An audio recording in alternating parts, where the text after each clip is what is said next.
Baik, Assalamualaikum warahmatullahi wabarakatuh. Halo semuanya, hari ini kita akan belajar tentang limit ya. Di sini akan kita pelajari hari ini adalah definisi dan sifat limit. Nah, untuk definisi limit di sini misalkan ada suatu fungsi fx terdefinisi pada selang I, yaitu dari dengan batas terkecilnya A dan batas terbesarnya B, kecuali mungkin di C anggota di selang I. Limit dari fx untuk x mendekati c disebut L, dinotasikan limit fungsi fx untuk x mendekati c sama dengan L. Artinya untuk setiap epsilon lebih dari 0 dapat dicari do lebih dari 0 sehingga mutlak dari x min c kurang dari do, maka mutlak dari fx min L kurang dari epsilon. Nah, sebenarnya kalau dilihat dari definisi pasti rumit ya. Ini Bu, definisinya kok seperti ini semuanya ya, kok rumit sekali. Nah, sebenarnya untuk limit itu mudah karena tinggal kita masukkan.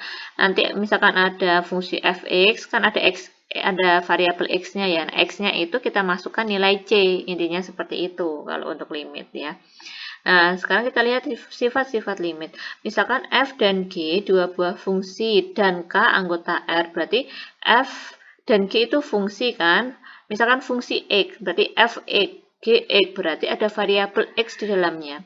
Kemudian k anggota R, berarti k ini adalah konstanta. Konstanta itu adalah berupa bilangan, dia tidak ada x-nya, tidak ada variabelnya.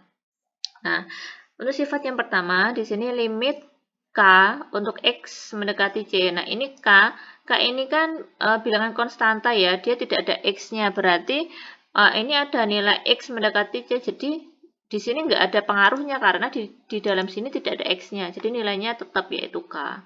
Nah, kemudian yang kedua, limit X untuk X mendekati C. Nah, seperti yang saya katakan tadi, untuk mencari limit tinggal kita masukkan variabelnya, kita masukkan yang di sini tulisan X mendekatinya berapa. Kalau ini X mendekati C, berarti X di dalam fungsi ini langsung aja kita ganti C, sehingga hasilnya adalah C, seperti itu ya. Kemudian limit limit K fx ya, limit K fx atau limit K kali fx ya, untuk x mendekati C, berarti bisa aja dengan K kali limit fx, seperti itu. Di sini limit untuk f ditambah g dalam kurung x untuk x mendekati c, maka sama aja dengan kita pisahkan limit fx dan limit gx. Dengan tandanya apa? Kalau di sini positif, di sini juga positif. Begitu juga untuk pengurangan ya, untuk yang nomor 5 ini. Jadi f dikurangi gx sama saja dengan limit fx dikurangi limit gx. Untuk ini negatif, maka di sini pun juga negatif. Kemudian untuk perkalian dan pembagian juga sama, bisa kita pisahkan ya, dengan tetap menggunakan operasi yang ada di soalnya. Jika ini perkalian, berarti di sini juga perkalian. Begitu juga untuk pembagian ya. Kalau untuk pembagian, di sini sudah tidak ada ya, limit ininya tidak ada. Jadi langsung ini. Nah, ini saya perbaiki.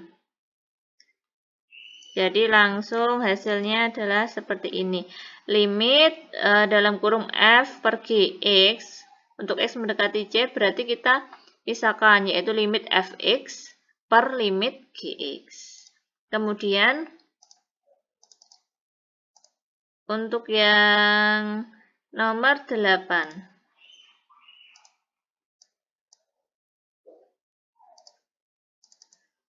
Nomor 8 yaitu limit f pangkat n x untuk x mendekati c sama saja dengan kita cari limit fx-nya dulu untuk x mendekati c, baru kita pangkatkan dengan n. N-nya adalah anggota bilangan asli. Anggota bilangan asli itu apa aja, Ibu? Dari 1, 2, 3 itu bilangan asli ya.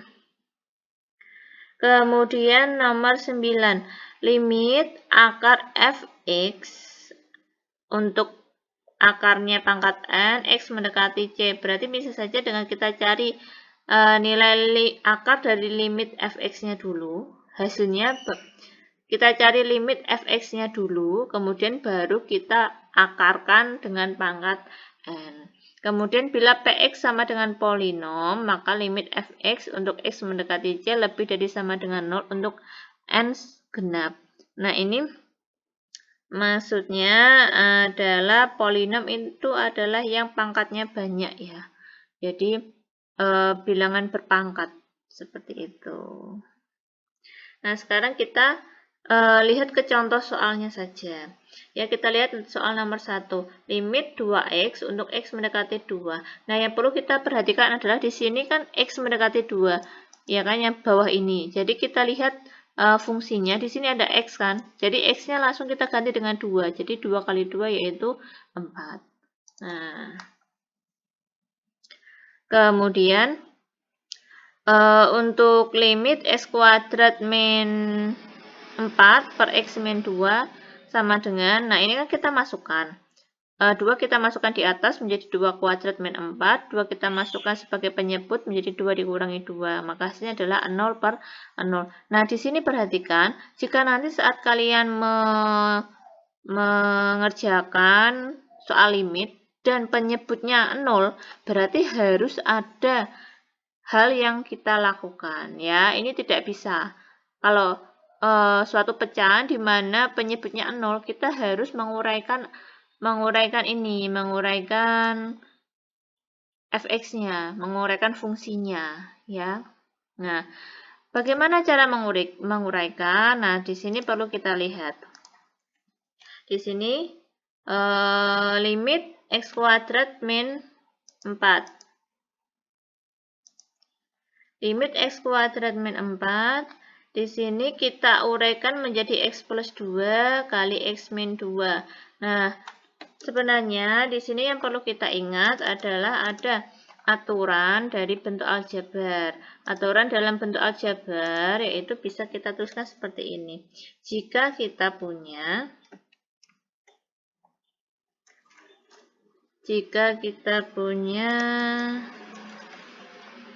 suatu bentuk aljabar di mana di dalamnya dia bentuknya adalah sebuah bilangan kuadrat dikurangi bilangan kuadrat juga.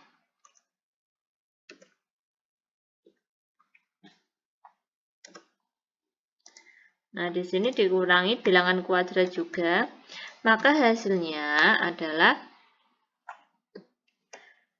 x min a kali x plus a.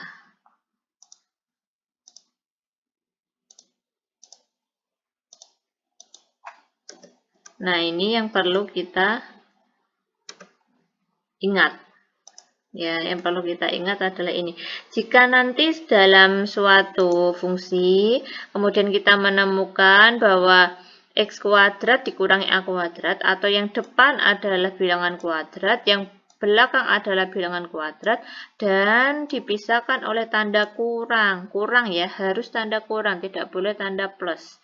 Kalau ini tanda kurang, depannya bilangan kuadrat, kemudian belakangnya bilangan kuadrat, maka hasilnya adalah dalam kurung x min a kali x plus a ya. X itu didapat dari bilangan kuadrat yang pertama di akar, dapatnya x, kemudian bilangan yang kedua adalah bilangan yang belakang a kuadrat ini kita akar jadinya adalah a, sehingga di sini adalah x min a dan x plus a. Boleh tidak nulisnya x plus a dulu baru x min a? Boleh, karena dia maknanya adalah perkalian di sini. Gitu ya. Jadi kalau x kuadrat min 4, x kuadrat itu kan bilangan kuadrat. 4-nya juga bilangan kuadrat. Bilangan kuadrat dari apa? Dari 2 kuadrat. Jadi bentuk yang pembilang ini, yang atas ini sama aja dengan x kuadrat dikurangi 2 kuadrat. Sehingga menjadi x plus 2 kali x min 2. per X min 2. Sehingga ini X min 2, ini yang saya blok dan yang atas ini kan sama, jadinya kan bisa dicoret, hilang. Kalau hilang, berarti kan yang atas tinggal X plus 2. Jadi limit X plus 2 untuk X mendekati 2, yaitu tinggal 2-nya kita tulis di sini sehingga menjadi 2 plus 2 sama dengan 4, gitu ya. Kemudian yang ketiga di sini, limit 3X untuk 2X min 1. Nah, di sini kita lihat ketika kita masukkan X sama dengan min 1, maka hasilnya adalah 9. Jadi tidak ada masalah ya, kita tidak perlu menguraikan apapun karena di sini tidak bentuk pecahan. Dan kalau bentuk pecahan dan penyebutnya 0, baru kita harus melakukan penguraian aljabar. Kemudian yang keempat, nah ini di sini yang keempat ini adalah bentuknya pecahan, jadi kita harus hati-hati. Coba kita lihat. Limit X mendekati 2, 3X kuadrat per 2X min 1, kita masukkan 2-nya, jadinya 12 per 3 sama dengan 4. Oke, karena sudah, karena bawahnya penyebutnya tidak sama dengan 0, jadi aman ya, kita tidak perlu melakukan apapun, tinggal memasukkan angka 2-nya saja. Kemudian yang nomor 5, ini limit 2x plus 5, kita uraikan menjadi limit 2x ditambah limit 5, boleh seperti ini ya, sesuai sifat, kita masukkan x sama dengan min 7-nya, 2 kali min 7 yaitu min 14, limit 5 untuk X mendekati min 7. Di sini hasilnya akan tetap 5. Kenapa? Karena di dalam 5 ini tidak ada unsur X. Jadi langsung angkanya 5 dituliskan. Gitu ya. Min 14 plus 5 sama dengan min 9. Kemudian yang nomor 6. Yang nomor 6 ini pengerjaannya hampir sama dengan yang nomor 5 ya. Bisa kita uraikan seperti ini. Ya, menjadi 3 buah suku, kemudian dimasukkan X sama dengan 2-nya, menjadi min 2 dikuadratkan yaitu 4. 2-nya dimasukkan ke X, berarti 5 kali 2, 10. Dikurangi limit 2, untuk X mendekati 2 yaitu 2. Berarti 4 plus 10 dikurangi 2 adalah 12. Kemudian yang nomor 7. Yang nomor 7 ini limit X plus 3 pangkat 1984 ya. Dimasukkan min 4-nya. Oke, min 4 tambah 3 adalah min 1. Dipangkatkan ini karena pangkatnya genap. Berarti hasilnya adalah positif 1. Nah, sekarang yang nomor 8. Nah, di sini 8 kita